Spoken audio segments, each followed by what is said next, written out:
Flame on! How's everybody doing tonight? Let me bring in my special guest. Hey, Nick, how's it going? everything's going good. What's up, Movie Theater King?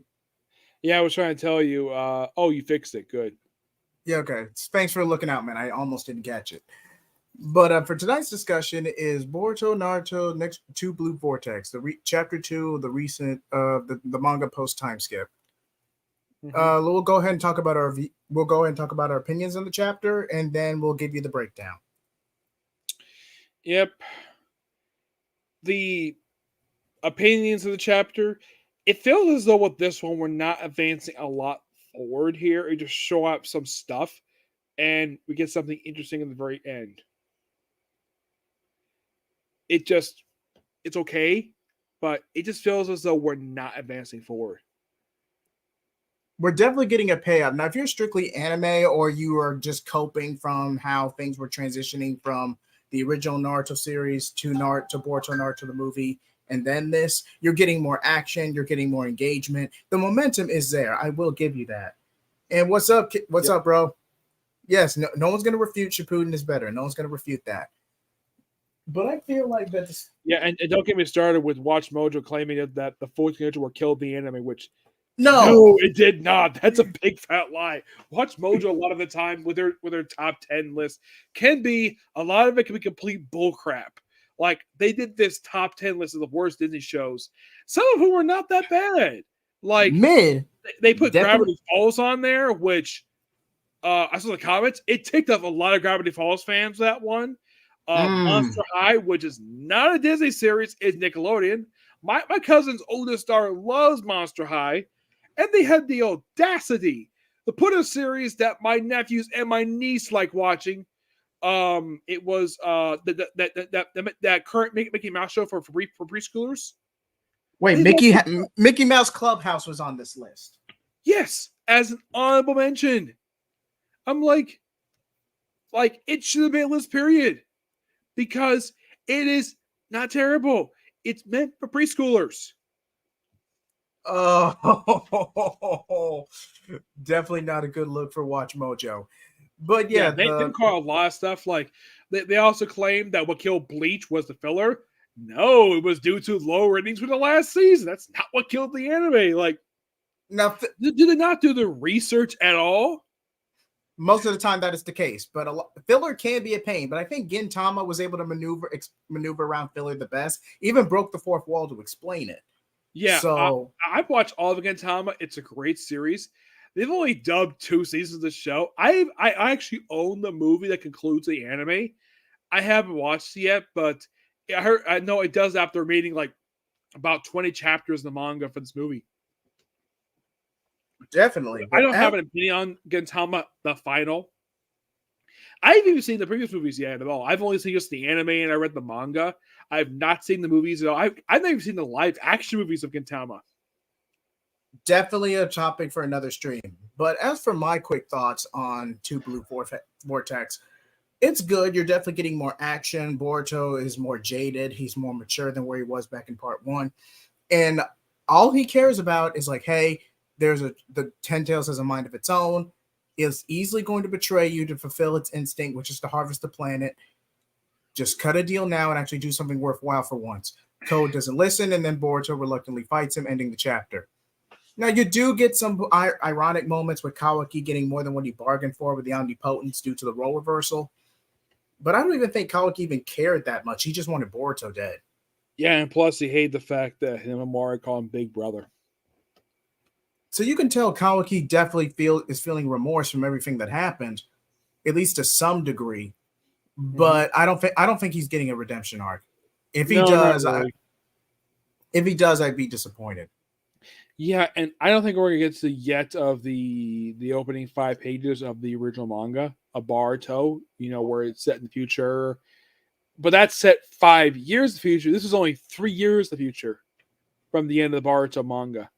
Yeah, this is just a skirmish, a small skirmish in the grand scheme of things.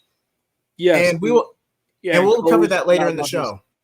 Yeah, Code has lost an eye. Somehow it's just Not explained yet, but I'm sure they're probably going to explain how Code lost his eye because pre-time skip, he was perfectly fine. Now he lost an eye. This could go one or two ways, in my opinion. Either Sasuke steals it and he gets the Renegon back that way, or Code is injured in a confrontation between the two, and Sasuke ultimately sacrificed himself to ensure Boruto's safety. Because we don't know what happened to Sasuke because we're only chapter 2 in. Like, the only character we actually know what, like, we know what the current generation's up to, and of course, a couple pre-generation characters in the case of Shikamaru and Konohamaru, who I kind of thought the Zoe was acting completely out of character. To an extent. But a lot of that is due to the complacency of the Omnipotence and Ada. But Shikamaru being 8th Hokage, granted, he had potential, but he had too many personal quirks to really take the role seriously. Yeah, and he was Naruto's assistant. So how does that qualify him to be interim? In the interim Hokage? It doesn't. Kakashi used up all. Let's break it down. Kakashi used up all his political capital getting Sasuke on lifetime probation. Sakura is Sasuke's wife. Tsunade is pretty much retired at this point. And even if Kakashi didn't use up all his political capital, he officially retired as far back as the Konoha Hinden novel. Yep. And Konohamaru is nowhere near ready for the role. So, yeah. I don't know if Kiba could do it. It was laughable he might become Hokage, but Carlos. Maybe they might, because we do have a filler character who had 9-tailed chakra in the Shippuden, so they might bring Kurama back that way. Yeah, they might. I mean, there's other things you can't bring him back. Okay, to explain what Nick is talking about, basically, in I believe the last arc of Part 1, there's something called Baryon Mode where you pretty much have Kurama use up all his chakra and pretty much like Naruto's version of Super Saiyan, but it eats up a lot of life force. Now, we both know because Naruto's a new Uzumaki and they have above average chakra reserves, Kurama was going to burn out faster than Naruto would. That's just a fact. Mm-hmm. But Naruto never, so long story short, Naruto never would have used the form if Kurama didn't blatantly lie to him, and Kurama dies. And once someone reaches absolute zero, they're dead. But here's the strange thing: when they did that, the original writer was replaced by Kishimoto. Like yes. The very next chapter, just by sheer coincidence, because I think it was a fan theory out there that the previous writer was going to kill Naruto. Yeah, that the side effect was something else. The reason why he replaced him, but the fan theory is that it was pointing toward the fact he was going to kill Naruto, and also fan theory. I think I had this theory that the reason Kishimoto stepped in because he spent 15 years developing this character. He's not allowing him to die. Yeah, I mean, not to mention you don't really have the best perception of this series, and you kill off the previous protagonist when the new Vanguard is nowhere near ready. We haven't gotten a full transition anyway outside of Karma, and even then, that's pretty much due to plot contrivance. Yeah, if you would have guessed what I'm eating almonds. And the 20-year anniversary of the franchise, it's a marketing nightmare waiting to happen. Yes, like I get it would have worked well for the story, but too soon. You don't write a payoff like that soon. Yeah, too soon. But when they adapt, here's the thing: they adapt that for the anime after the time slip arc. They did the time slip arc, both the time slip arc and the car actuation. I believe the one with Deepa. They did those like back to back. Yeah. I like time skip because you got a chance to see that the part 1 versions of the characters. Even Neji, a character's dead. I appreciate the nostalgia trip, but I kind of get the feeling the time slip arc was originally going to be a movie. Mm-hmm. And I guess for some people, seeing when Sakura sees Sasuke, the adult Sasuke, she is a little bit shocked. And then he drops, if you remember when during the arc, he drops a letter from Sadara. And she's asking, who is Sadara? And he does not say anything at all because he does not want to ruin the timeline, which I got to at least hand up to Sasuke for that part. He does not want to spoil the timeline at all. Not to mention, he's in a very awkward situation. Like, he's stuck in the past, chasing this Otosuski, And And plus, he's being followed by a teenage version of his own wife. I mean, I feel like Sasuke just made the best out of a very, very cringy situation. The timeline was just subtext. Yeah. And the fact that, I had this also theory, like, what if Himawari went with Sasuke and Boruto? If Himawari saw her mom and Hinata saw Himawari, she could easily point out that Boruto is basically her son. Because Himawari being his sister. Yeah, Himawari does resemble Hinata more. It's a dead giveaway. Yeah, and plus she can easily point out the fact that she's Naruto's father because the whiskers. That is true. Yes, because Boruto's obviously struck. Like, here's the thing: Naruto's not mentioned to him at all. I've heard about that manga, but I've never read it. Samurai 8. I think it was mixed between that one between sci-fi and samurai, but I've never read it. But I read a little bit of it. It's decent. I just hate it never got an anime adaptation before it was canceled. Yeah, I heard it was canceled. I think it was due to low sales. Low sales, I believe. Low sales. Yeah, I heard that's for some series lately. That's been the reason why. Like, some series are given the shelf life of 30 chapters. If they don't sell very well, they get axed. The most recent one I heard got axed was Fabric 100 at only 36 chapters because they wrapped up the story with that one. I experienced some early chapters. I thought it was a really good manga. Just never finished it at all. Really interesting idea of like where this kid who's got this like very integral body offers himself to this fabricant be sort of like a protector to basically have one thing, kill the air fabricants because they murdered his parents. So he's taking revenge. Also, resistance group involved. It was very interesting. They even had a fight sequence on train in like the third or fourth chapter of the series. Yeah, you could tell the ending was rushed.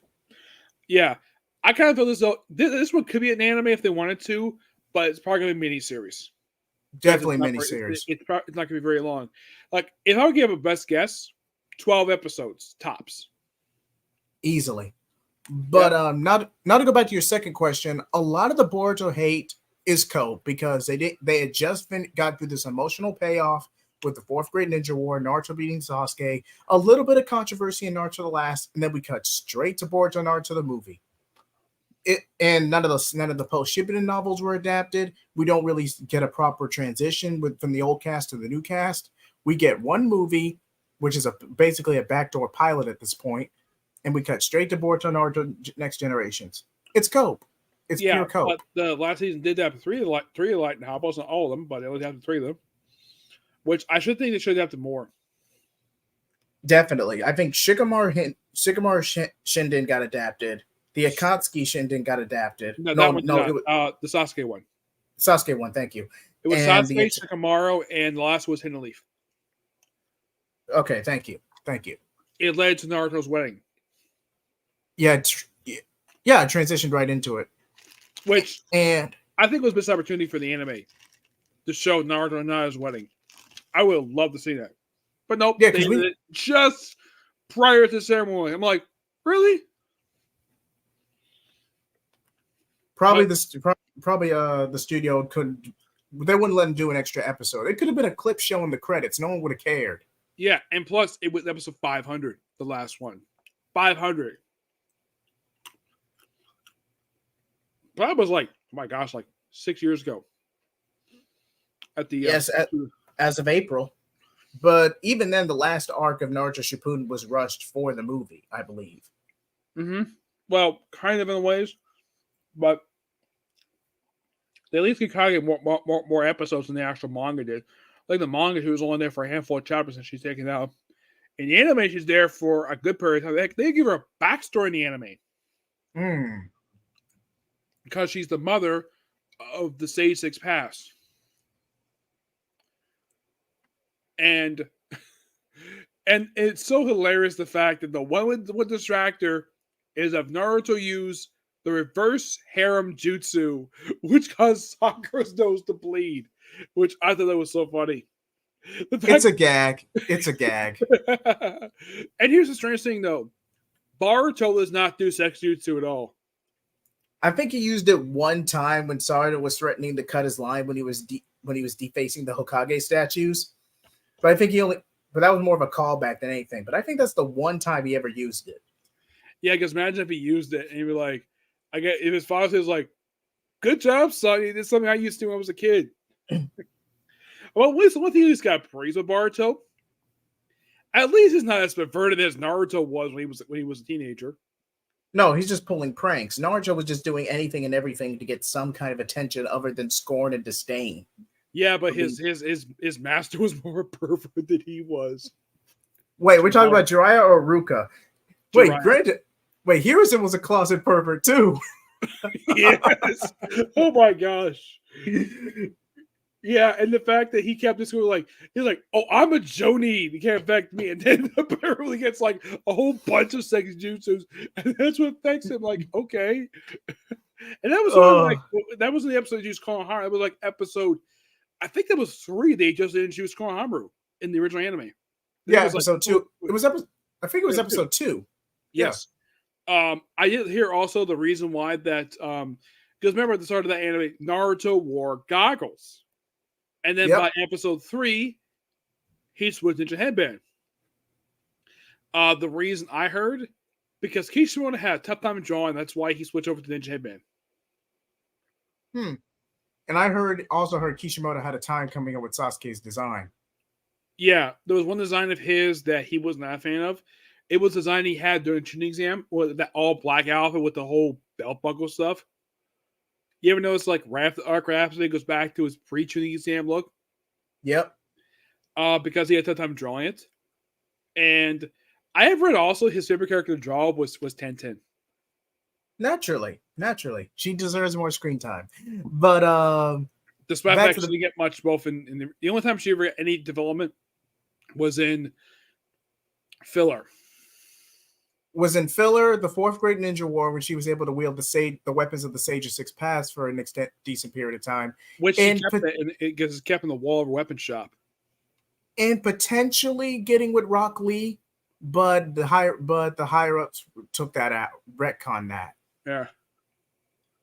But if you go by their character designs, Rock Lee's kit looks just like her. I'm looking at some Movie King basically posted up. I heard theory Himawari will awaken the Tensengan because she has both Higamu and Helmor chakra due to her parents. This is becoming popular past few chapters. I mean, we would still need a bit more build-up leading into that, but that is way too soon. Yeah, and saying also Naruto's ADHD. It's a joke. I think he's joking. Okay. But back to the chapter. Basically, we see Code continuing his standoff with Boruto. Kawaki and pretty much the new gen gets taken off guard because they have the talent, they just don't have the battle experience. Yeah, and then we have one point though we have Ino-Gen using the same jutsu his father uses, take out some of the monsters, and some of the Chunin are shocked the fact that how powerful Sadara is, and she's only a Genin. And like she's only Genin, then that same Jonin gets killed via wood jutsu.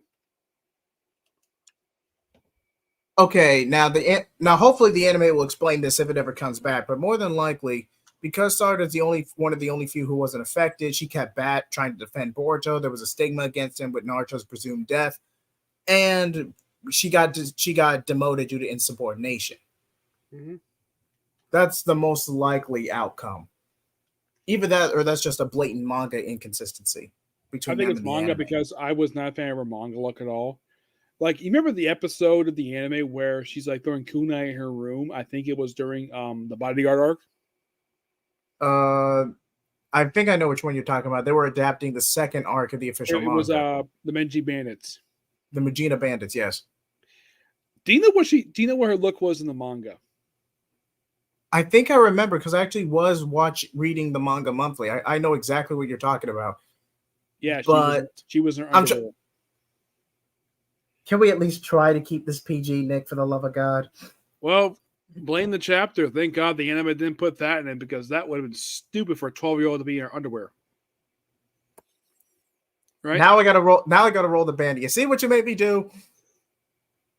Yeah. It's It's officially late night, ladies and gentlemen. All bets are off. If there ain't children here, leave now. Well, don't blame me. Blame the manga. That's what happened. I'm an adult. I can bring this up if I want to. That is true. Yep. But you were saying, Nick, please continue. Yeah, so the wood jutsu thing, I'm like, when I saw it, I'm like, where's Mogi? Because she's supposed to have no wood jutsu and she's not here. And yet we have somebody who knows wood jutsu who's not Mogi, because the wood jutsu, for some reason, was a lost jutsu, and somehow Mogi knew it, but yet she never showed in the anime, never showed in the manga, as far as I can tell. And this is one who's Konohama's old friend, the one with the red hair, the one who became Team 10 Sensei. Yep. Yep. She knows it, never used it. And yet, Crazy. Udon, the kid who likes, has a dripping nose, they show him using jutsu. But not her. The only way she did the whole series was in that really bad story arc with the Chocho arc, where she catches a pillar, and that's all she does for 292 episodes. That's the only thing she did. Because, like, why the heck would you include her if you're not going to do anything with this character? At least Konohama got stuff to do in the anime. Well, Konohama was originally going to be Naruto's rival character until Kishimoto changed his mind. So he had to do more for Konohama due to consistency. Yeah, and Konohama got a lot to do in the anime. He got a lot of development. He got a potential love interest. But arguably two. Yeah, I've also had this. There's also a piece of fan fiction where he's with Hinata's sister. Wait, Konohamaru and Hanabi. Yes. They're both the same age. Though here's the strange thing, though. Hanabi is taller than he is. That is true. Because they chose episode 50. They have Hanabi sit right next to him, and she's taller than he is, which... And the reason I'm not being a prude about it is because in Boruto, Hanabi is 23. So that's... Yeah, there's also remember that also was the same episode where Shindo got drunk and unleashes insects, and then Naruto gets a phone call saying, I'll be down right away, because he's informed, because apparently Shindo's done this before, where he gets drunk and loses control of his insects, and apparently Naruto is the only one who can calm him down. Did you think that was funny? It is funny. Shino is basically a lightweight. So if he has too much, all his chakra control goes out the window. And Ichiraku got had to get fumigated. And here's the strange thing, though. It's not Kiba who can calm him down. Definitely not Hinata. It's Naruto. I get the fact he's Okage. I get he has stuff to do, but you call Naruto to fix his problem? Like, you can't call a member of his clan. You call Naruto because they're old friends. Well, talk no jutsu. You know, when someone's indisposed, they're gonna not react in a rational way. So Naruto uses talk no jutsu. Shino tires himself out, and all he got to do is close the shop down for a couple of days for fumigation. Yeah. Now, he's at how far Kishimoto planning ahead. I don't know. Now I have no idea. I do know this. He slaved weeks on end trying to meet deadlines to the point that he didn't have much time for his family. So he has openly admitted that in interviews. So a lot of boards also bring up Konohama's height, and yet the anime depicts Hanabi taller. That's probably due to proportions from the anime staff, man. But if you're going counting logistics, Konohamaru is taller, but not by much. Yeah. That's more so in the animation, buddy. But back to the chapter. There really wasn't a lot going on. This was like 40 pages of a standoff and a brief counterattack by the new generation. Yep. And I'm curious though, like is basically any people not like Because you see in the previous chapter that Hinabi has been training with Chocho. Yes. And here she doesn't do anything. She just shows up, briefly chats with Kawaki, and that's it. She's there for like 2 pages. They're definitely going with the smoking gun type approach. And I want to go ahead and confirm this now. Himawari is likely affected by the omnipotence. She just has Naruto's big heart where she's willing to at least empathize towards him due to the role reversal. Yeah, but I'm thinking like, here's kind of the thing. That if they take a blood sample, and I'm sure basically Boruto would have to give a blood sample to confirm the fact that he is Himawari's blood brother, not Kawaki, and I'm sure they probably have Naruto's blood on file. He could probably do a DNA test and solve this whole problem, but they won't do that because basically we need tension. Need tension. And we need to set up the flash forward. But you also got circumstantial evidence too. Naruto suddenly disappears. The effect of the omnipotence, which means Boruto is believed to have the Sukuna Hikona, basically sealing Naruto in another dimension. Boruto and Sasuke alongside him practically flee the scene during the manhunt, even though you could argue they were pressured to leave. Yeah, pressured, but here's the thing. Boruto, number one, would never do it to his father. He would never do that at all. There's something he may not like him very much. He's still his own father. He would never harm Naruto. Never intentionally. But the people of the village don't know that because they think he's Kawaki due to the omnipotence. Yeah, and then I think it's revealed, I think it was in this chapter, that apparently Ada doesn't know how to undo this. She really doesn't. I mean, the only thing you can do is have someone with a similar desire or have Naruto come back and like, hey, Ada, grant my wish. To where Boruto and Kawaki were actually brothers. That way we can just clear at least a majority of this up. Yeah. Because by altering their perception, yes, you're still altering people's perceptions again, but at least you're recontextualizing or controlling the narrative in a way to where Kawaki was abducted by Kara in a mission gone bad, and he just held resentment, rather than an orphan child who just went rogue one day. Yes. And also, Boruto was accused of murdering Naruto, despite the fact there's no evidence to support it. All they have is Kawaki's word that he murdered Naruto. And Ada's charm ability is confirmation. That's it. And even then, That's not even confirmation. That's just inception. I mean, like, here's the thing. Naruto is probably one of the toughest guys to murder in the actual franchise. Because the guy's a freaking badass. He can defend himself really well, and he's very hard to kill. Even without the Nine Tails, Naruto's no pushover. He's just not God level. In the case of Hinata, she'd be a bit weak, but she would not go down without a fight at all. Oh no, she literally stared Momoshiki in the face off screen during his attack of the Chunin exams. Mm-hmm. She'd put up some kind of a fight. And plus, basically, she can easily beat the crap out of Kawaki because she has a lot more experience than he does. And she'll go straight for chakra points before Kawaki can do anything. Mm-hmm. Because she's got the Byakugan. Himawari can use that, but she can turn it on and off. Hinata cannot.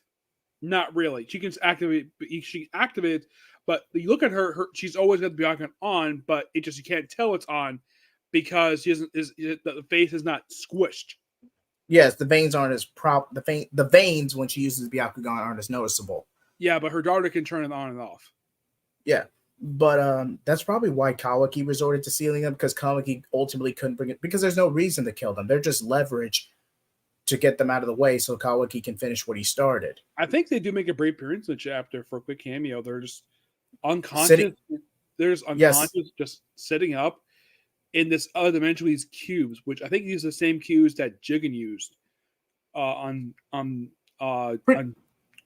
Jiraiya's clone.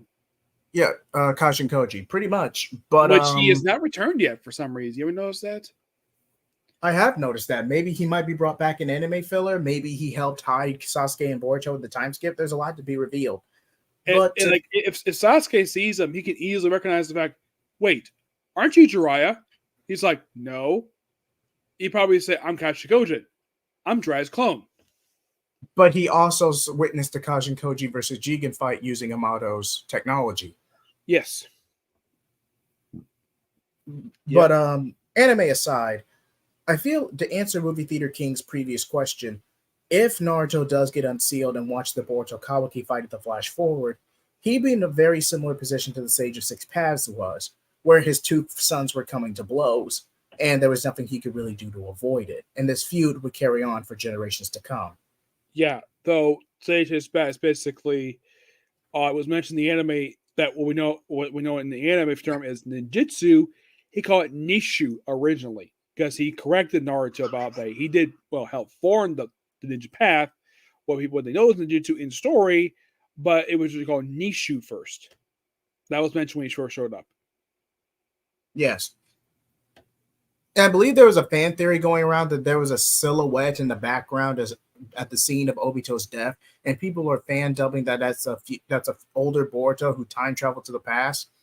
The only way that makes sense is that if you officially canonize the time slip arc and the time traveling turtle goes out of its way to help Boruto out. That's the only reason that theory would even remotely work. Mm-hmm. Yeah, and then, we have the ending of the chapter because the chapter goes by really quickly. It does. You do not feel like it's 40 to 45 pages. This feels like 20. Very fast paced. Just it feels stretched. Almost as if you didn't have enough content for a full chapter for a 40-page chapter, so you just amped up the pacing. Yeah. But that just depends upon basically Kishimoto. And I think for him doing monthly is fine. It's just that maybe he could do it once every couple of weeks, not once a month. Yeah. I can see where you're coming from. But Ada used a super powerful genjutsu. But yeah, there really wasn't a whole lot to talk about in this chapter. Just there's a lot of analysis and some action.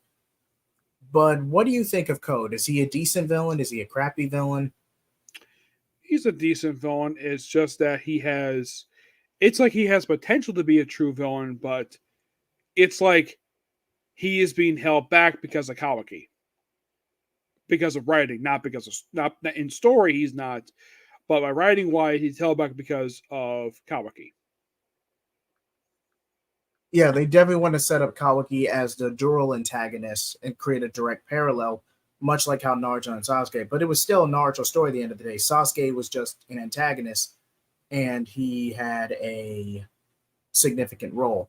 But I feel like Kawaki and Boruto's dynamic is more balanced than what Naruto and Sasuke's was. Or at the very least, you could tell it was more than just reincarnation and the inevitability that these two were going to come to blows. Mm-hmm. And I do not. I know it's a classic shonen trope, but I kind of don't want the power of friendship and forgiveness and none of that. This is the type of story where you just have to get your get back. It's just that type of story, the way I'm interpreting it. I don't want Kawaki to get a redemption arc. I really don't. Yeah, I hope he goes to jail. At the very least. And Movie Theater King agrees with you. Code is meh.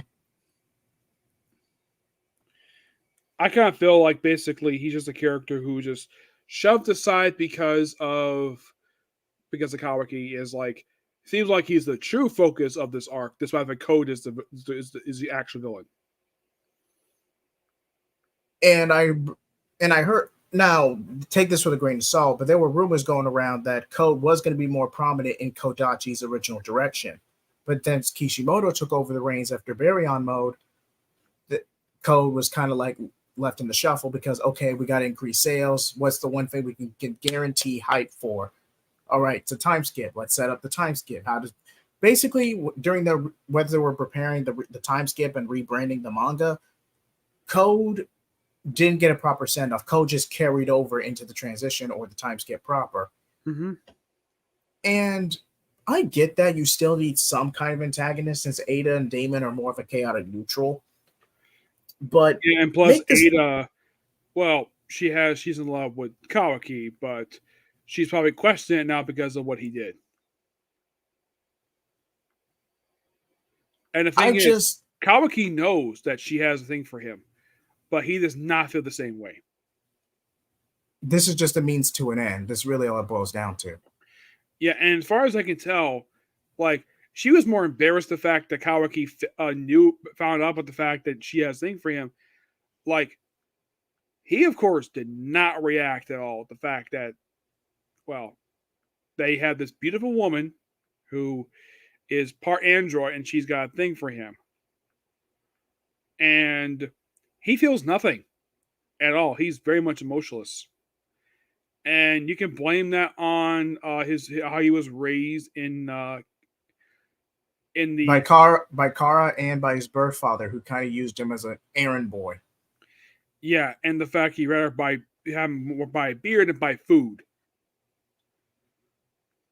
But I do believe that this could have been anime specific, but that Kawaki's blood father was a survivor of the fourth grade ninja war and was just trying to cope with his PTSD. Yeah, but who knows? Because he only appears for like one episode, and he just gets money. He gets paid off because Kawaki is bought from him by Jigen. But yep. Yeah, Jigen, but he's never seen or heard from ever again in the series. And Kawaki does not mention the fact that he had a crappy father. And there's no mention of Kawaki's mom at all. Have you noticed that? But I did notice that, but we do get a lot of Amato's daughter, Akebi, like Amato, like, hey, I got to bring my daughter back. I failed her. I was a workaholic. But life experience is still life experience. Now, this is just my personal theory. Take it with a grain of salt. Akebi, I wouldn't be surprised if this was the case. But knowing Amato, what if, now this is a big what if Kawaki was secretly or is retconned to be Amato's grandson, the son of Akebi and his blood father? That would be something. Because at the end of because you still have to ensure compatibility. Even if you reconstruct the karma to brand Delta to bring Akebi back, you need some kind of compatibility. So what if Akebi was Kawaki's mom and she died tragically? I think Ada was like based upon his like. I think Ada was by appearance wise based on Amando's like daughter.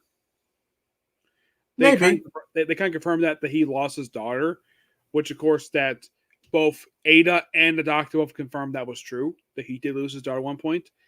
And then I think actually it was Delta. Delta is the one who he based his daughter on. Yeah. Wait, what was that?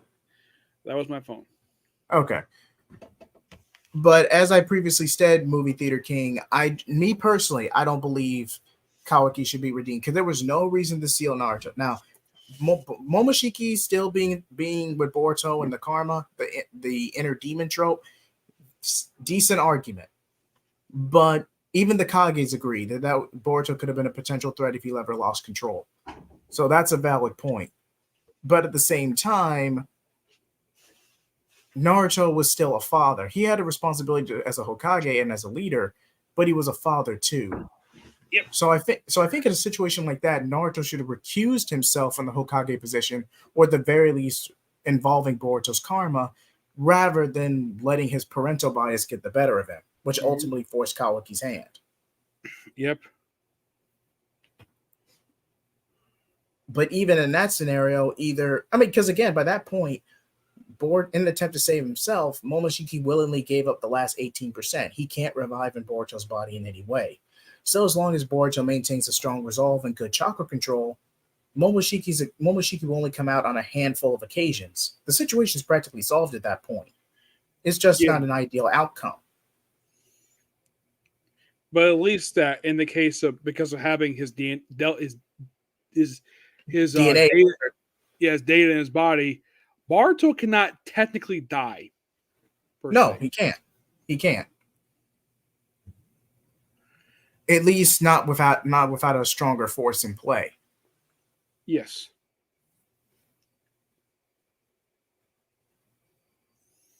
But that depends upon basically what the writer's going to do. I mean, I highly doubt that Kishimoto is going to kill off Boruto anytime soon. At all. Like, because, well, technically, if you think about it, Boruto is a creation of Kishimoto. He's not a creation of the writer of the Boruto manga. because they show up in chapter 700. Yes, he's a Kishimoto creation, not a Kodachi creation. Yes. The only characters I can think of that are basically Kishimoto characters who appear in Boruto is Metal Lee, Sadara, Wait, and wasn't Sarada Kishimoto creation because of the Scarlet Springs light novel? well, she did appear in chapter 700 as well. Okay. And I think that was it because I don't think actually wait, Cho the current Team 10, they did make a first appearance in chapter 700 as well. So they're Shigaden, Cho, and Inogen, they're all creation of Kishimoto. And the first one I can definitely say who's a character who, well, technically you can think of it as a para character who later in the manga is Hasumari. Yes, because I believe she debuted in one of the light novels, if I believe. The one of the pre-movie light novels. I haven't read the pre-movie light novels. First time I saw it was actually in the anime in like episode 1, and they slowly developed her. Some people were accusing her of being a Hinata ripoff. Like I don't see. I mean, very timid, but Hinata was a term we like to call a kudere, someone who's very meek, very shy, and doesn't really reveal her crush until the situation absolutely demands it, or she just needs to say what she needs to say. Yeah, and the anime kept kept this little scene out in the anime that was from the arc Kawaki debuted in. Actually, arc. It was the Owl arc, where she hints the fact she had things for Boruto because she asked Sadara about it, and that scene was cut of the anime for some reason. Probably because you have a younger demographic, and the last thing the showrunners wanted was a shipping war. I mean, you can basically admit the fact she's got a crush on him, but it's not like downright meaning that saying, yeah, Susumi's had feelings for Boruto, but it's not like they can do anything much about it at this point. Post time skip, kind of yes, but you can kind of hint at it. But like, I think Sadara at one point was asked by Mitsuki how she felt about Boruto, and she blushed at that. Like she did it twice. She did it in the movie and one episode of the show because in the manga, Susumi asked about that. In the anime, it was Mitsuki. Yep, I actually remember that. So, I mean, do I think Sadara's got to think Boruto? No, I like to see the story for what it is. It's more of a wait and see type of thing for me. Yeah, I don't think that there's any romantic chemistry to them at all. I mean, I think they're really good friends. I think they see each more of it as brother and sister than the romantic love interest between these two. But I feel like the reason people cling to that so often is because they thought Sakura was going to be the main heroine back in Naruto, and this is some kind of closure from that. Because if you remember the ship war between the Naruto, Hinata, and Sakura, it was ugly. Yeah, and apparently Kishimoto's wife wanted that too, but according to Kishimoto, he said Hinata was more like her than Sakura was. I think he just said that in an attempt to get out of the doghouse, which did not work in his favor. Though he did point out, though, that one thing is true. The whole thing with the red scarf in the movie, that is based on something that how his wife felt for him. That's what I heard anyways about the red scarf, because I'm sure she appreciated that. But Sakura would never have worked as a wife for Naruto, because this is a woman who constantly called Naruto an idiot and beat him up a lot. In Japan, now I'm just saying from a cultural standpoint, in Japan, this is a running gag when someone does something perverted and or stupid. The anime milked this gag for what it was worth. In the manga, it was only done a couple of times. Yeah. And do you know who also beat up Naruto besides Sakura? Ino? Tsunade. Yeah, that is true. Wait, where are you going with this, Nick? Well, it was also revealed that Tsunade's also hit Jiraiya. Where Jiraiya pointed out, though, this is post-time skip, where he has suffered two really bad injuries over the years. The first was Tsunade hitting him for peeking. The other was being hit by the nine-tailed cloak. You remember Yep, that? I remember that And scene. like, I was actually also surprised the fact that Jiraiya is like what in his 50s at this point. He's got a 6-pack. Yeah, for a guy who writes dirty novels most of the time when he's not on missions, he took pretty good care of himself. And it's not surprising that you have a guy at the age work out. You see wrestlers around the same age and they put on a freaking 6-pack. Look at Edge, who just showed up at AEW. Edge made his AEW debut. I know who you're talking about. I know who you're talking about. He has got when he made his wrestling return 3 years ago. The guy had a freaking 6-pack, and he's never been that fit. And according to him, guess who got him on the diet to basically have his abs look like that? Who? Rey Mysterio. Nice. Wait, didn't he recently retire last year? No, he did not retire. He left WWE just recently, and then he shows up at AEW, where he gets into a scuffle with the now heel Nick Wayne and Luchasaurus and his old friend Christian Cage. And he's going by his real name, his shoot name of Adam Copeland, which I'm like, this is the second time I can think of, actually third time, where people WWE and they come to AEW and they go by their shoot names. First, first was Daniel Bryan, who goes by his real name, Bryan Danielson. Then Claudio is now, and Cesaro becomes his real name, Claudio Castagnoli, which he did compete at that prior to joining WWE. And now it's Adam Copeland for the first time. Bart's have a love interest. I'd say maybe. I don't think he might be interested in Sumer. I highly doubt he's interested. Too soon, especially with the way the story is going. They haven't established anything. I think in the case of Sasumura, he's basically like a little nervous around her, but he's very respectful toward her. I think he probably might have a thing for the future, but I think that would be more plausible than with Sadara. Maybe, but who knows? The last thing we need is another Bleach or Hime situation. Well, in the case of that one, Orihime had a thing for Ichigo for years. And just like Ichigo has never stated in the anime he did, it was revealed in the post-time skip light novel, which took place 3 years after the end of the current arc we're watching right now, that Ichigo does have feelings for Orihime. He just never act.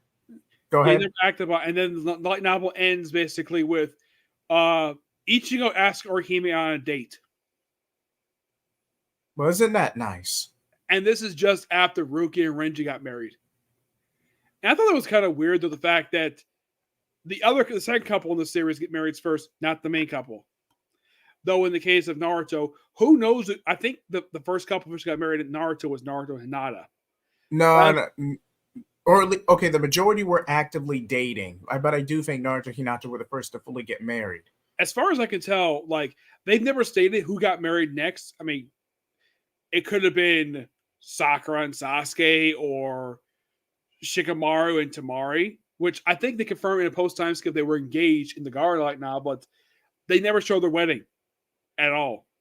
It's like the only wedding they bring up is basically Naruto and Hinata's wedding, but not anybody else's. I don't see it. Well, I'm not going to go down that tangent. But okay. Sakura and Kushina were very similar. Probably because of the hair and the fact they're both very angry. Yeah. There are some parallels. I think in the case, I think also I think it was the first Hokage also made the comparison too. Because Hashirama's wife. Yeah. And the strange thing is, everyone knows Kyrene is, well, because she's the same clan as Naruto. Distant cousin. But they've never, ever spoken to each other in the anime. Never. And I'm like, really? They're both Uzumaki and they never speak to each other at all? But yet Kyrene interacts with Naruto's son. And, of course, she's kind of in the way Sadao's godmother. In a way. Yeah, because she was the midwife who assisted Sakura giving birth to her. because it was implied in that arc that maybe Kairi might be her mother because of her glasses, but nope. No, that was just to help with her vision on the off chance the Sharingan manifested the early age. That was really a celebration gift by Cutting because Sarah ended up with average vision. Yep, That was just a gift from her. And she did develop Sharingan, which she got that because she was basically because her father not be around. Yeah, but I feel like that was just Kishimoto trolling the audience when that novel was first coming out. Yeah, and then they adapted for the anime. I think it got a manga adaptation too, if I remember. Yeah, I remember it was manga first, and the end. I do not remember it was a light novel or not because I read the manga version. I want to say it was a light novel version, then manga, then anime, but I could be wrong. But in the case of the anime, 5 episodes was a good limit for it because it was only 10 chapters. The manga version was 2 chapters per episode. Yeah, that's one of 3 I've seen. Now, I still have never read the Steam Ninja Scrolls, which is still not been released here for some reason. But Red Parent Child Day, I think the 3 episodes it got was fine. The Sada arc, basically, the episodes it got was fine. The only arc I still felt as though it should have got one more episode. Even you agree with this? Was the Sasuke and Sadara one? Sasuke and Sakura, the prison arc, where they were going. That's technically based off Naruto Retsuden and how Naruto gets the chakra illness. And I'm just like, you reference Kakashi Retsuden with the Kakashi's investigation. This should have gotten at least one more episode. 8 episodes was not enough for this arc. Yeah, they should give one more episode instead of going straight to the very next arc, which that's why we ended the anime. Or at least, I don't know, how about another anime original arc? That would have been better. Nope. Yeah, but that's more behind the scenes because they wanted at least they wanted a break because they knew they weren't going to get the best quality because a lot of the heavy hitters, a lot of the best animators were going to go work on Bleach 1,000 Year Blood War. And we are not risking a Dragon Ball Super Episode 5 situation with a bunch of C-listers. We're not having it. Yeah. So my guess is maybe when they finish doing that series, they might go back doing Boruto. But I did hear, this was confirmed, that I think the anime is set to come back in spring. Rumor might be April when part 3 comes out. When the third core comes out, because first core is almost done. Because I think, actually, the second core just wrapped up, I think, like last week. Well, in Japan, anyways. The final episode released here at dub. I've been watching the dub. I have not watched yet the newest episode of dub yet, but it's got a few more episodes left. And then it's wrapped up. And I think the anime has done a great job so far. I'm sure we'll probably do like a live stream when the actual thing finishes. Definitely. And even in the anime, there are some arcs that are better if you binge through it rather than waiting week to week through syndication. Mm-hmm. The Akuta, the Akuta clones arc with Mitsuki, that one you can binge through and it's a much better experience. Yes. Now, there was one little mini arc or transition episodes I don't agree with, and that was the Super Chocho Butterfly arc. And that's just like Chocho having a celebrity crush and he ends up disappointing her. And I'm like, this guy is clearly a teenager, if not post-adolescent. Why did they set this up? Did anyone not know? 1 episode, not 3. Thank you. Yeah, I think a lot of people agree this is the worst arc of the entire series. Maybe 2 if I'm being generous, and that's just so they could wrap it up more smoothly with the animation and fight scenes. I would have given the Chocho mode 2 episodes at most. I would not have given it 3. Y'all just dragging it out at that point. One arc I actually did kind of like, and this was Amherst that came out the Steam Ninja Scrolls. It was the arc where Naruto's team and Susuru's team teamed up with basically with Sasuke's team. Leading up to the 200 episodes, the Jugo arc. Okay, I know what you're talking about. Yeah, those episodes were really good. Didn't Dio's voice actor appear in that one? I think so. I haven't watched the dub yet for it because here's the thing: I have not watched the dub for the Boruto. I own a lot of it on DVD, but I haven't watched it yet. I will probably watch feature, but I'm watching it basically subbed the entire time, and like I've heard some of the characters dubbed because of the movie, but not all of them. But I probably watch the future. Boruto even gets sequel series. I mean, Boruto Naruto Gaiden was fine. About the Naruto sequel to Naruto fan service. Well, that's a very double-edged sword. I get that they did. Now, the original plan was going to be more of a Dragon Ball Z Kai situation where they just redid it, but with more modern animation. So I get taking a step forward rather than just riding off nostalgia, but they didn't really give Times fans to come to terms with, okay, you're just going to you're going to have to wait for these novels to be translated in English and then read them for yourselves. They didn't give fans enough time to miss the franchise before setting up the new status quo Yes, after the and I movie. think Viz Media should have translated a lot more light novels because at one point they stopped publishing them for a while, and then we got the three that the one we got Parent Child Day from, where it included that one. There was the one for Shikamaru, and I think there was one for Sasuke as well. And then we had the ones that when we got the Sasuke the new Sasuke one, we got all those translated. But there was other books that some never released over here. There's one for Gara. The Hidden Leaf one's never released here. The Akatsuki one. Those books never released here because when they released Sasuke over here, that was the last book published over here for about 3 or 4 years. I will give it credit for being the first major shonen sequel. There are many shonen series that have gotten spin-offs and sequels, but I will admit, King. Yep, Shaman King, even though some would argue it's a reboot, but Hero Kenshin, so many. I'm trying to think what else. Sailor Moon never got one. Sailor Moon No, wrapped up. Sailor Moon did not. Soul Eater not got was a prequel technically, and I yes, believe it was. But here's the thing: Soul Eater had a section of doing one thing that the Soul Eater anime could not do. It actually adapted the ending. I will give you that. Manga. They've skipped a few of the short chapters, but they at least adapted the main manga. They adapted the whole thing except a few chapters. They didn't skip any. They skipped some short chapters per se, but at least they went straight to the ending. Unlike Soul Eater, which with a piece of garbage ending. I mean, you can't really have such a dark ending where Krona's literally dragged into the final battle and he sacrifices themselves to seal Ashura on the moon. And a lot of the pervy humor. I understand that to an extent, especially with Western or international audience. But I feel like with the right development team, you could have made it work. But a lot of people think that this one should get the same treatment that Shaman King and Fullmetal Alchemist got.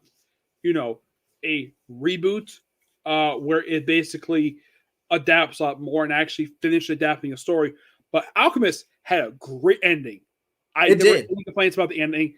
Shaman King's, I do agree, it's okay, but at least they adapt the ending of the manga. Yes. Compared to the original anime, where it's like, oh, let's have Hal supposedly kill the main character and have Anna basically go nuts. Says they killed my they killed my man. Go kill him. Really? Now for Soul Eater, okay, a lot of that kind of the main reason we ended up with the ending. What is that? Hold on. No idea. Keep talking. I'll be right back. Okay. Well, Soul Eater definitely should go because, well, if they were due a reboot, I would not technically do that because there's like the first 80 episodes after from straight from the manga itself. And if they do one, just do a Soul Eater Rebirth and just ignore do what Blue Exorcist did, where they gave another season and ignored all the filler stuff. All the fillers of the series just ignored it, and they said not canon and went straight to the next thing.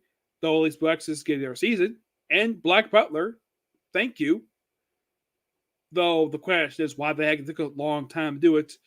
Black Butler, last thing released anime was basically 6 years ago, and we're getting another one next year. And of course, also there is Black Exorcist that's released next year as well. So next year is going to be a pretty interesting year when it comes to anime. Okay, correct. I hate to. I'm back, but where we last left off, I just feel like that because they didn't directly adapt Krona's going to Medusa, going insane, and he/them becoming evil, they had to completely readapt and carve a new ending because, Maka finds Krona, they head back to DWMA, and then he's taken back to the dungeon. They do not follow his fall from grace or Yeah, second villain arc. Medusa. You know how in the anime where they just capture and then just says, "Oh, just let me go." In the manga, that did not happen. From the manga, she basically makes a deal with them. Basically, she wants to transfer bodies. So she wants to work with them to capture her sister's castle, and by the end of the series, she still uses her body to survive because she does not get killed off in the series. Um, Wait, I thought Corona ended up rebelling and killing her. no, this was Medusa. Oh, okay. Medusa, I kind of felt as though her character got really shafted in the anime version. They'll lose to Kristen Grey job voicing her, but she got really shafted because it's like a lot of the stuff you see her in doing the manga would never see in the anime. Never.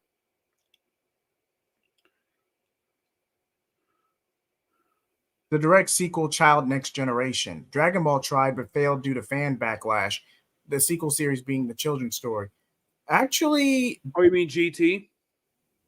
no, I think he's talking more like with making Gohan the MC, Cell Saga onward. I think Toriyama just changed his mind. Yeah. That's a completely different situation, Movie Theater King. And as for Soul Eater getting a reboot, I think that was just Okubo trolling his fans on April Fool's, because that announcement came out literally on April Fool's Day in Japan. So I think that was just him trolling. Yes, the one thing I like to see also, aside from that from him, is another season for Fire Force. Definitely, because the manga recently wrapped up. You have one major arc left. Definitely. Yeah, there's a lot of manga left to adapt. I mean, technically, the anime did not end with an original episode. They ended with a canon episode. It left open for a sequel. There is nothing that says we can't do a season 3. Like, is it strange, though, that after season 2 wrapped up, there was no announcement of season 3? That is weird, because Fire Force was doing decently well, unless they actually do have... Because, okay, this is just a fan theory I heard. I do not have no official source to confirm this. But if Soul Eater Not didn't get dropped due to low sales, and with the anime not helping that much, they would have debuted Krona and Ragnarok in a following arc after Shalia was defeated. Mm-hmm. And this would have been like a short skirmish. Krona and Ragnarok are assigned to attack Great Britain, where the princess. Okay, we are getting a third season. I thought it was announced, but apparently we are getting a third one. When, I don't know. Yeah, because more than likely, this Fire Force was really successful, so season 3 is very likely. Okay, I didn't know this. Apparently they announced in May of last year. And it's not made by Bones. Like, I think Soul Eater made Bones. If I'm mistaken. Made by Bones.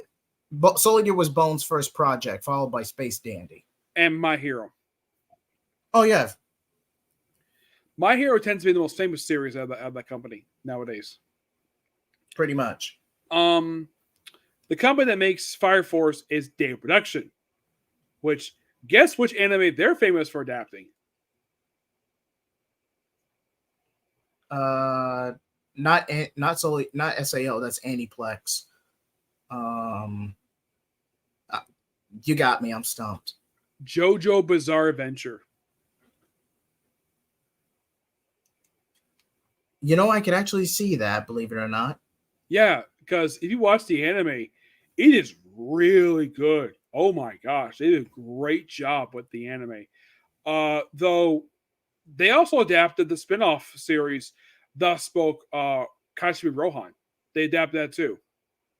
And here's a strange thing though about it. The first 5 seasons were basically like regular TV productions.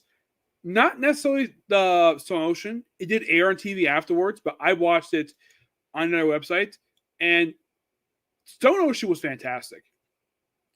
The only problem with Stone Ocean was they took their sweet time releasing the episodes. Yep, they did. But I think that's because the anime got delayed. Yeah, but here's the thing, though. The first episodes were released in December of 2021, December 1st. It was 13 episodes. Actually, it was 12. And then for some reason, we had to wait 9 months for the next 13 episodes. And I heard Cartoon Network was not happy with this at all. 9 months. But at least the final set, basically, we wait 9 months. We only wait, about 3 months? and that was it. Yep. But I do It had not also see. the most weirdest endings I've ever seen for JoJo. It is so weird, the ending of this one. I kind of fell off. I kind of fell off JoJo Bizarre Adventure after season because you got the first 3 seasons or the first 3 protagonists. Then you go into a spinoff or an alternate universe, and then you go right back to the main series. So it's JoJo. So it's JoJo, Jotaro, Josuke, the spinoff. Well, the names of the first one, I believe, is Jonathan. Joseph. Oh, Yeah. Jonathan. I thought it was Yeah, Joseph. it was Jonathan, Joseph, Jotaro, that was part 3. Okay. Josuke, that was part 4. Part 5 is Dio's son. Part 5 is Dio's son. Okay. And yes. Let me look up the guy's name because the thing is, I actually watched this when it aired. Great adaptation. And here's something interesting, though. Did you know that the writer of the manga announced his adaptation at a fashion show? Really? Yes. If that isn't synergy, I don't know what is. Okay, his name is Gorno Giovanna. That's that's his character. And here's his voice actor, Philip Reich. Or Philip Reich. Reich. The co-male lead, Bruno Baracchi, voiced by Ray Chase.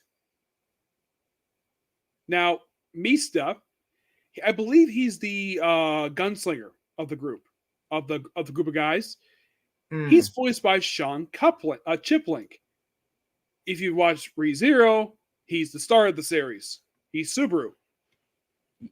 Which is a subversion of typical isekai tropes. Yeah. But it's dark, but I actually enjoy the series. Let's see. And here's the strange thing, though. They have it where the main villain of the series, who his name is Davido, which is an obvious reference to Dio, and the fact his stand is a carbon copy of the world, where he freezes time, and he's voiced by, you're not going to believe this, his voice actor is Overhaul from My Hero. No freaking way. Yeah. And did you know for Overhaul, you know how his voice sounds different in other animes if you listen to his voice? Like, why does his voice sound weird? Because if I read Kara, I think his name is Goff, he came in where he sounds like he has got bronchitis. That's why he sounds so weird. That explains it. Yeah. And the thing with this one, it's like, this is the one JoJo series where all the characters who appear in this one get all development. We can explore their backstories. It is such a fun JoJo story. The previous one, Diamonds Unbreakable, is all focused on a town and called Maria, which that pops up in part 6, in part 8, and I think it pops up in part 9.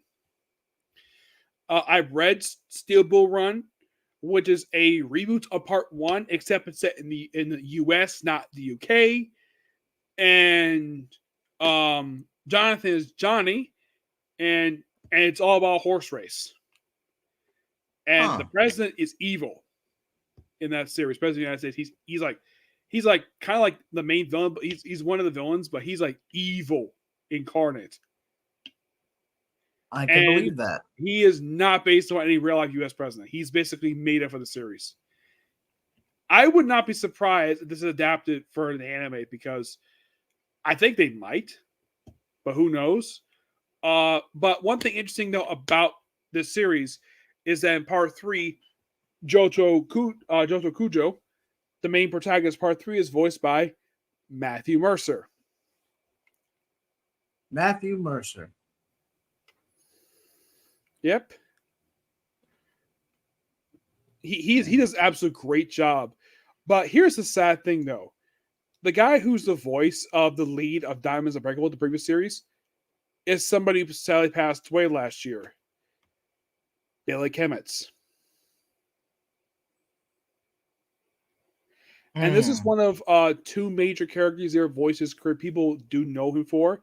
The other is the main character of the Rising of the Showed Hero. But there's one character people don't talk about, and that is this character from Welcome Demon Skull Irma-con, an absolute great series to watch, and I can't wait when it announces season 4 for that one. Really? Yep, because they got people like Kyle Herbert in the series as the voice of the main character's adoptive grandfather. The best way to describe it, it's kind of like a take on My Hero, but instead of like it's a guy who's not a D, he's basically a noble human who apparently cannot say no to anything. He gets transported to Demon World, well, Netherworld they call it, and he gets basically adopted. He gets sold by his parents, who are not good being parents. They rather have their own son basically do all things for them, and they're basically because lazy bums. So he gets sold off, and here's the interesting though. In the series, he's like one of those characters. He gets so popular because he's the valedictorian because his adopted grandfather's a headmaster. So he gets attention from all the girls in the series, including, and it's revealed in the series that the student body president, who is voiced by Kira Buckland, who also voiced Jolene Cujo in Part 6, Stone Ocean. Her character it's been revealed that she's got feelings for the main character. And I'm like, okay. But she's only 1 year older than he is. But she kind of fell in love with him because of the fact that he reads her manga, a romance manga. That, here's the thing, in the manga version of the scene when they reveal this, he is a fan of it. In the anime, he mentioned he was an assistant editor of the series, which I found to be a lot more better of an explanation of how he knows about it to be a fan. That is wild. Yeah, but it's absolute great anime. Let's see. I'm trying to remember who actually does the studio who makes it, because they actually did our series. I think we just last year. I think it was. Okay, the studio makes it. It was Shimmer Crunchyroll. It's Shimmer Crunchyroll. It's made by Bandai Namco Pictures. They're the ones who make it. You're thinking Bandai? You mean the toy company? No, completely unrelated. It's got the same name, but it's nothing to do with Bandai at all. Not the toy company, because there was a toy company called Bandai, but this has nothing to do with that company at all. Very similar name, different company, very similar name. Yeah, and here's other shows they made besides this one. They also worked on one of the seasons for Gintama. They actually worked on it from the season that had like the little circle on top. I believe that was season 3. I believe that was season 3, if I remember. It was correctly. one was 51 episodes, because each of the seasons were very inconsistent with their episode number. Let's see. That one. Let's see. No, that's not it. There. Let's see. This was season 6. No, it was season 7. It was the they had a few more seasons after this.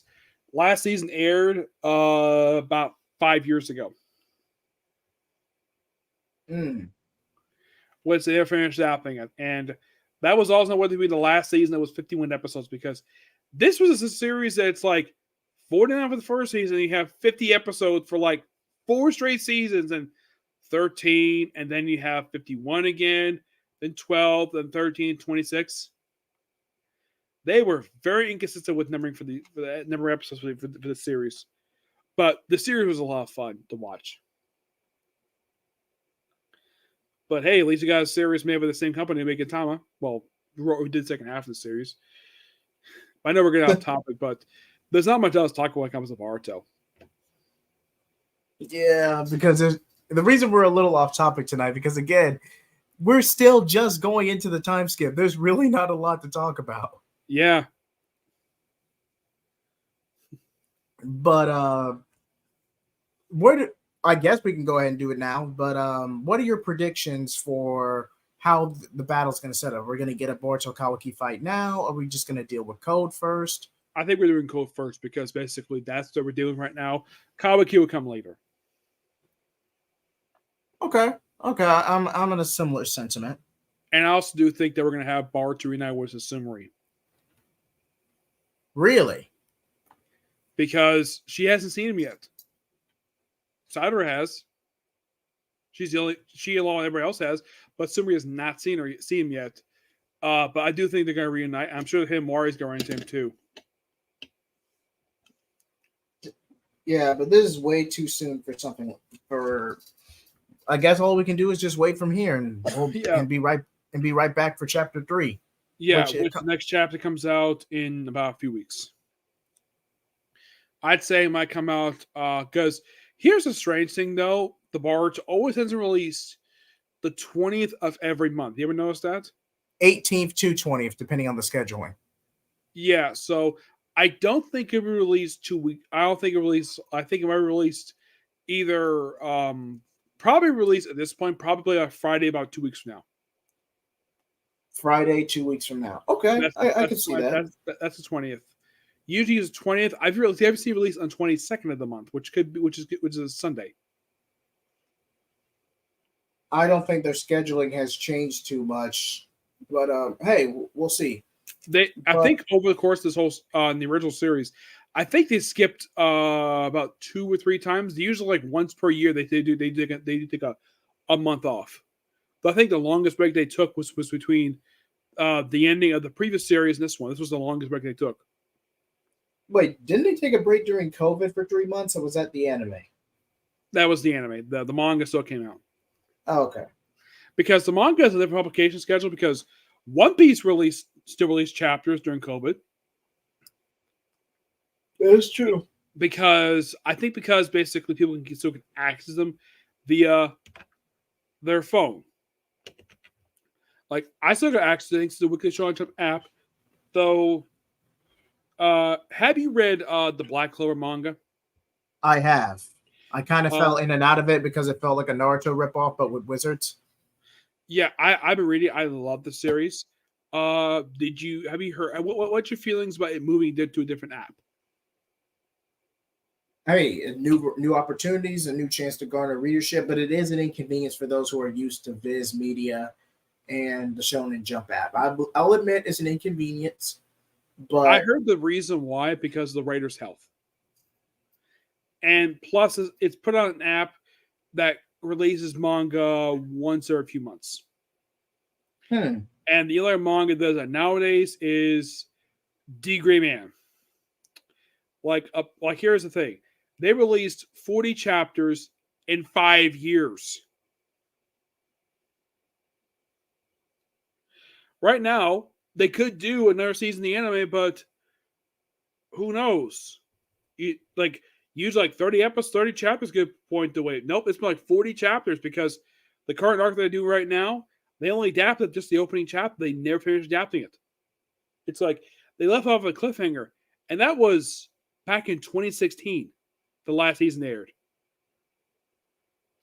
Huh. Yeah. Yeah. And D Gray Man's a great series. The only problem I had with the recent chapters is they spent way too long in the flashback. Because the fact it was released quarterly, it felt like it took 3 years to do a flashback that should have been done in like a couple months. I agree. So and that's put out for the same reason. The writer has got poor health. And it's by a woman. And from what I heard, you might find this interesting. Did you know that she gets her arcs of inspiration from Kelly Jones? Really? Yep. And also Gritch Bachelot. Now, I keep thinking, though, like, if she want to get the manga on time, like, Kelly Jones, if you think about it, he's not doing much of anything nowadays, except maybe doing some original content. You can, like, do you think he could do it? Do you think he could do artwork from manga? I could see him doing that. I really can. He's done like monthly. He could do it monthly, because he's used to a monthly schedule because he's done comics. He was the long-term artist for Batman. So why not have the artist contact Kelly Jones, back in 2 different time zones, and have him do the artwork and she do the writing? So you have to do both. But that depends on her. But the thing is, would Kelly Jones up for it? I'm sure he's happy the fact that a Japanese mangaka takes inspiration from his artwork. I'm sure he appreciates that. But as for him doing her series, I don't know how he would feel about that. Especially, like, you could also see that the writer of Tokyo Ghoul, who did the Hisaga one-shot for Hunter x Hunter, some think he should do the artwork and the writer of the series should do simply the writing. But in the case of that one, he has experience drawing the characters because he did that one-shot. But now, no one knows when next chapter is going to come out for Hunter x Hunter because the series is sort of a semi-permanent hiatus. Because we finally get the series back, first time in 4 years, release 10 chapters, and then we have another hiatus. And this one is kind of blaming the same thing. Writer's health. Kishimoto is not having health problems at all. Taita Kubo doesn't. Akari Chama doesn't have health problems, and yet they're going to publish manga without problem. But Oda, as far as I can tell, the only health thing he had recently was he had eye surgery recently, like in the last few months. Would you find that interesting that he got eye surgery? I am interested. That is interesting. Yeah, so the manga had to go on hiatus for, I think, like, it was the 3rd time recently that the manga went on hiatus. Because first time on hiatus because I think Oda was overseeing the production of One Piece live action, season 1. And also getting his eye surgery probably around the same time. So the manga hiatus for about a month. And now it's got back to its permanent schedule. And here's the thing with Sunday.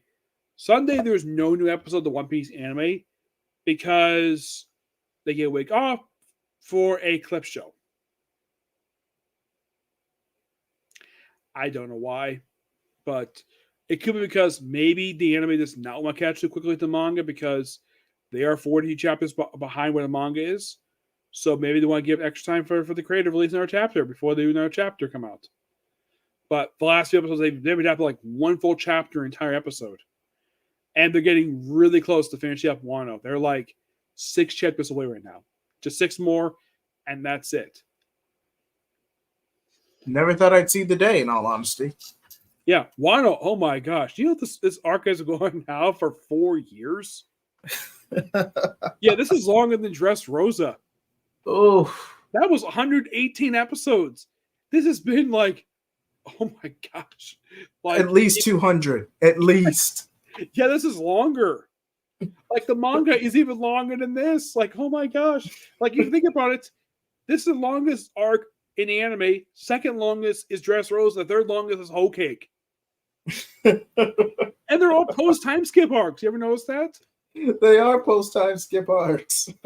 Yeah, this is Oda dragging stuff out, but the anime, like, here's the thing.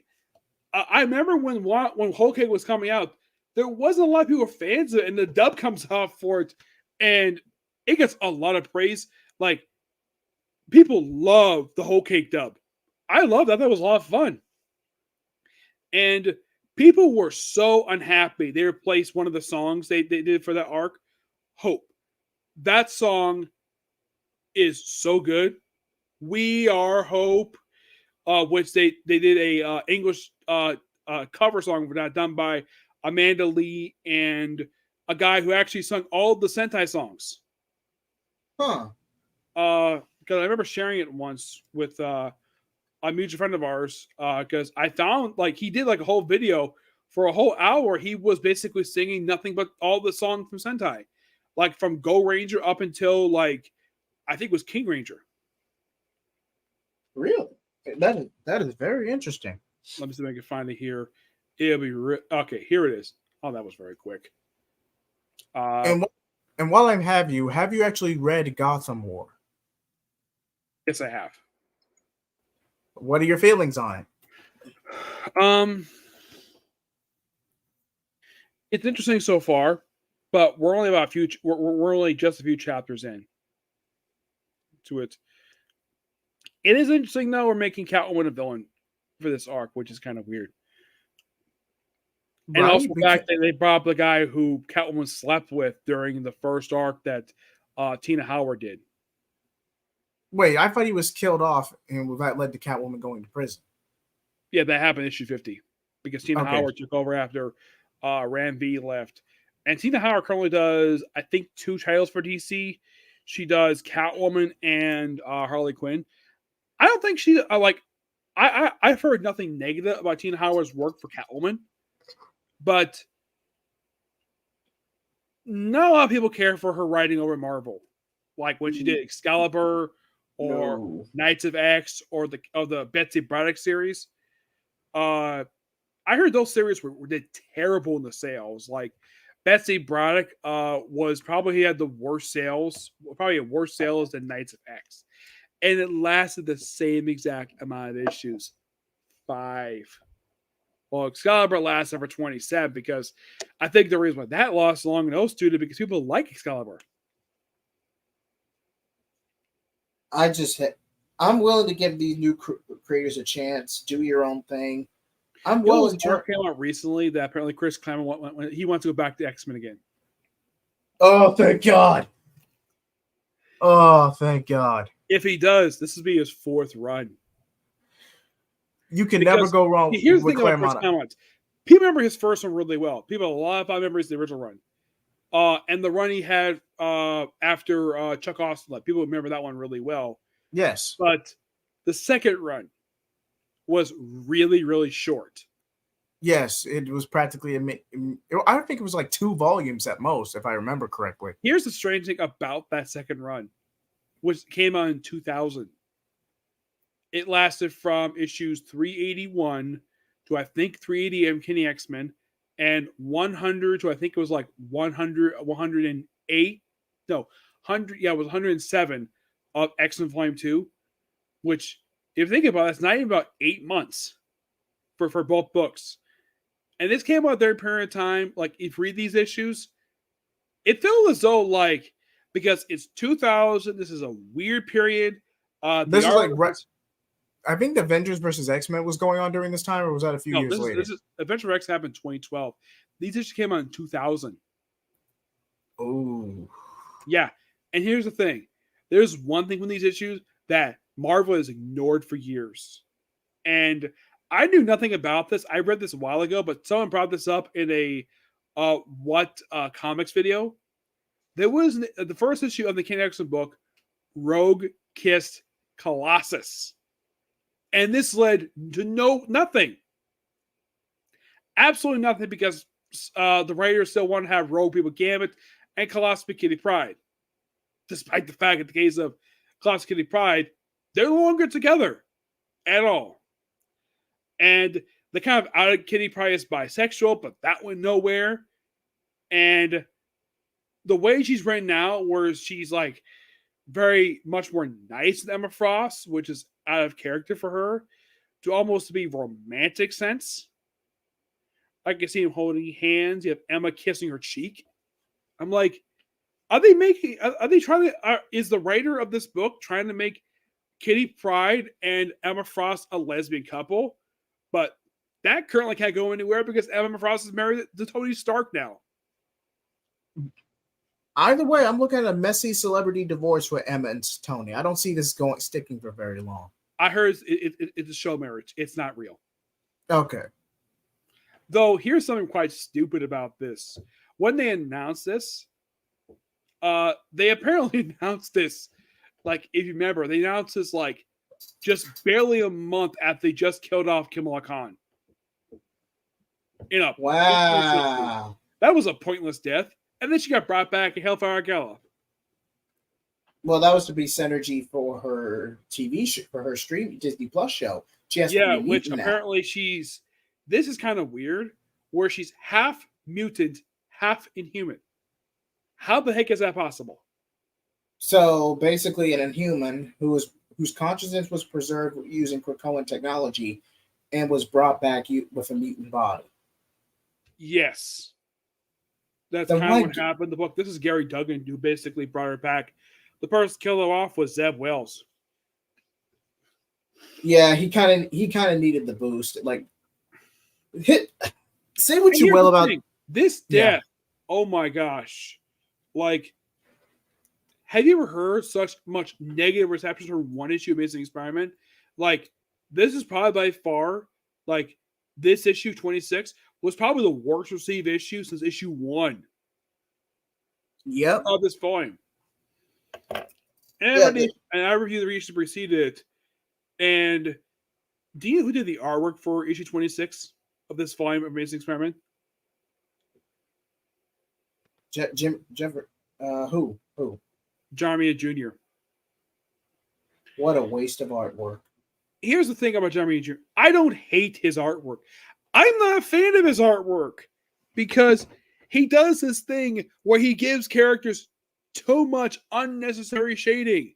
Like the way he draws these characters, like because you'll kick ass for a while, like any comic he worked on. Either it's Thor, because they were for Thor before he did Amazing Spider-Man. Okay. Amazing Spider-Man. He did Captain America. We see his artwork nowadays. It's like he's drawing Kick-Ass, but with the Marvel characters. Like Trapster is drawn like he's freaking one of the Kick-Ass villains. In an issue of like Thor, where he's got like his cloth around his head, like you see his costume, like that's Trapster, really? And there was a joke in the issue where the Hand was hiring him for a job, and like Paste Pot Pete is like, "Are you trying to take me off?" I thought it was so funny. And that issue was written by Dan Jurgens. Which the thing is, people do not. Here's the strange thing about it. When people think of Dan Jurgens, what do people think of first? Like, do you know what I mean? I get what you mean. I get what you mean. It's just we are in a relative downgrade of comics right now, and I'm not saying this to be a product Dan of a Jurgens is known for Superman. His Marvel work is not as well known as his DC work. No, it is not. This is the comics he worked on. He was the writer and artist for Sensational Spider-Man came on in the 90s. He did Thor for 79 issues, and that was his longest book he worked on. He also did the last 2 issues of Captain America Volume 3, which he did from 25 to 30 and did like 2 annuals. Like his run for Marvel is really short. He was only there for a few years. And then apparently after he wrapped up his time at Marvel, he took hiatus for 2 years from comics. Sometimes you have to take time off, reflect. Yeah, and here's the comics he did. First comic he did for Marvel was an issue of Daredevil back in the 80s, 224. That was the comic he did for a long time. And then when he turned to Marvel, the first comic he worked on was Sensational Spider-Man, where he was the first writer and artist for that book. And then after he wrapped up that book, which I heard the reason why he left was because I read on here on Wikipedia, apparently he had disagreement with higher ups. So then he came back to a miniseries for Fantastic Four. Actually, first he came back to Thor, like 2 years later he did Thor. And it was basically like a 6-year run of the book. And he also did Captain America. He did Fantastic Four miniseries. He actually returned to Marvel just last year for an issue of Thor. But during his spare time, he was just still working. He was wrapping up his time on Superman. But currently, do you know comic he works on now? What comics? Action Comics. He does a semi-continuation of his Superman Lois and Clark miniseries. Oh, he's the backup story. He draws for the backup story. He writes and draws it. Oh, I thought he was just drawing it. No, he does writing too. Which the guy's good doing both. Like, it is interesting though. DC just keeps giving him Superman, which that's fine because that's what he's best known for. Superman. He's done some Batman stuff, not much. And this might surprise you. You know he did a run for Aquaman? He did. Here's some more books he probably didn't know he worked on. Green Arrow. He did work on Green Arrow. And I'm talking about New 52. He worked on the Mike Rowe run. He did. He did. He was also the replacement writer and artist for Justice League America. He did one of the issues he did was an issue for Death of Superman, where Doomsday basically put Ted Cord in a coma when he beat him up. Yeah, that was a terrible roster. I don't know what that roster was back in 1992. Yeah, he also did run for Teen Titans. He did the Time Masters Vanishing Point series. Probably another character he's known for doing. People love this character. Is Booster Gold. Oh, obviously, that's some of his best work on Booster Gold. And I asked him about what was like the base of the character. He told me the basis for this character was he based upon an Olympian who was outed for corporate sponsorship. I don't know who it was. He didn't say who it was, but he said it was an Olympian who was outed for corporate sponsorship. That's what he based Booster Gold on. And you know, I can actually see that. Yes. Doomsday, despite the fact there's several people who credited for creating Doomsday, according to him, he created Doomsday. It was all him. It was not Brett Bending, Jerry Ordway, Louise Simonson, or Roger Stern. The only reason why they're credited because they worked on issues of the character, but according to Jurgens, he created Doomsday. So they were credited due to consistency, but he was, because they were working on the book at the time, but he was the one credited for creating Doomsday. Yeah, do another famous character created for DC people do know and love? The Cyborg Superman. Hank Henshaw. Yeah, a guy who made an appearance on Supergirl, played by the same actor who played Martian Manhunter. Oh god, that show fell off so hard. I don't know. Okay, I remember that show being decent back on CBS, but when it got transferred over to CW, God, what a drop off. Yeah, I would say the last season I watched was just when they did Crisis on Earth X. That was the last time I watched anything related on these shows. Though I did watch Crisis on Earth, that was an amazing crossover. Yeah, I did come back to watch Crisis, but I think the last time I watched Arrowverse consistently, I believe, was the Dominators arc. Last time I watched it was 5 years ago. My dad watched the entire series while it aired, and he also watched the spinoff series. Huh. The Superman one. Superman and Lois. Now, Superman and Lois is actually pretty good. I will give them that. Though I heard also there was questioning of the fact that if it takes place in the same continuity as Arrow. It used to, but it kind of broke off into its own continuity when Superman kind of broke the dimensional barrier in the show. I believe it was at the end of season 2, though. Yeah. Though they have Lois play, well, let's see, her actress is 42, and the guy who plays Superman is, well, at least is more better than Henry Cavill and Amy Adams. They have better chemistry. I'll give you that. That's a fair Yeah, point. but the thing is, Amy Adams is like 10 years older than Henry Cavill. She is. Which, does anyone find that kind of weird? That Lois Lane is by a woman who's 10 years older than Superman? That does sound weird now you bring a thought to it. Yeah. And this Zone of Night Crisis on Earth was a great crossover. The one thing I didn't like about it is the fact they decided to use the Jeff Johns version of an anti-monitor. With that weird look that popped up in Darkseid War. Yeah, and I believe in a previous story, he ended up with a Yellow Lantern ring in a previous storyline. Yeah, I prefer the original storyline version of the anti-monitor, where he's a giant. They kind of hint at in the final episode. I like that version better. Oh, definitely.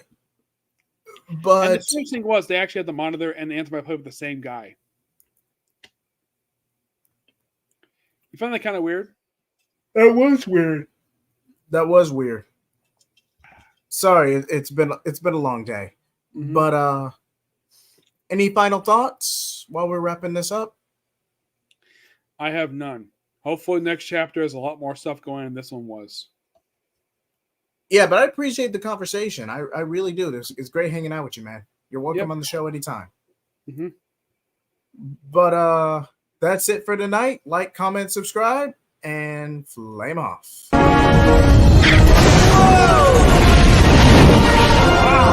Bye.